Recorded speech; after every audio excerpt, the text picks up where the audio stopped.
మంచిర్యాల జిల్లా ప్రధాన వార్తలను చూస్తే అప్పుడే మంచిగా ఉండే మా గ్రామం నుంచి పోరాటం అనే కార్యక్రమంలో భాగంగా కాంగ్రెస్ ప్రభుత్వం ఇచ్చిన హామీల అమలుపై చెన్నూరు నియోజకవర్గంలోని ప్రజల నుంచి స్వీకరించిన 40,000 ఫిర్యాదులను మంచిర్యాల జిల్లా కలెక్టర్ కార్యాలయంలోని కార్యాలయ సిబ్బందికి అందజేశారు బీఆర్ఎస్ పార్టీ నాయకులు.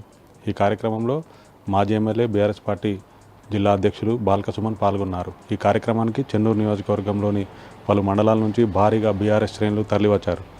మాజీ ఎమ్మెల్యే బాల్కసుమన్ మాట్లాడుతూ బూటకపు హామీలతో గద్దెనెక్కిన రేవంత్ ప్రభుత్వం ఇచ్చిన హామీలను అమలు చేయాలని, కాంగ్రెస్ ప్రభుత్వం ఇచ్చిన హామీలు అమలు వరకు బీఆర్ఎస్ పార్టీ పోరాటం చేస్తుందని, అలాగే మంత్రి వివేక్ చెన్నూరు నియోజకవర్గంలో ఎన్నికల్లో ఇచ్చిన హామీలు అమలు చేయాలంటూ బాల్కసుమన్ డిమాండ్ చేశారు. మంత్రి వివేక్ ప్రాతినిధ్యం వహిస్తున్న చెన్నూరు నియోజకవర్గంలో రైతులకు యూరియా కష్టాలు వెంటాడుతున్నాయి. కొట్టపల్లి మండలంలోని పలు గ్రామాల్లో యూరియా కోసం రైతులు బార్లు తీరారు.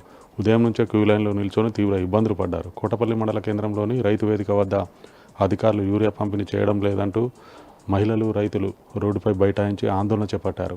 మంత్రి వివేక్ వెంటనే స్పందించి తమకు యూరియా అందేలా చర్యలు తీసుకోవాలంటూ రైతులు డిమాండ్ చేశారు. మందమరి రామగుండం సెక్షన్ల మధ్య ఆటోమేటిక్ బ్లాక్ సిగ్నలింగ్ పనుల కారణంగా పలు ఎక్స్ప్రెస్ ప్యాసింజర్ రైళ్లను రద్దు చేసింది రైల్వే శాఖ. సిర్పూర్, కాగజ్నగర్, కాజీపేట, సికింద్రాబాద్ సెక్షన్ల మధ్య పలు ఎక్స్ప్రెస్ ప్యాసింజర్ రైళ్లను రద్దు చేసి కొన్ని స్టేషన్ల వరకే పలు రైళ్లను కుదింపు చేశారు రైల్వే శాఖ అధికారులు. రైళ్ల రద్దుతో ప్రయాణికులు తీవ్ర ఇబ్బందులు పడ్డారు.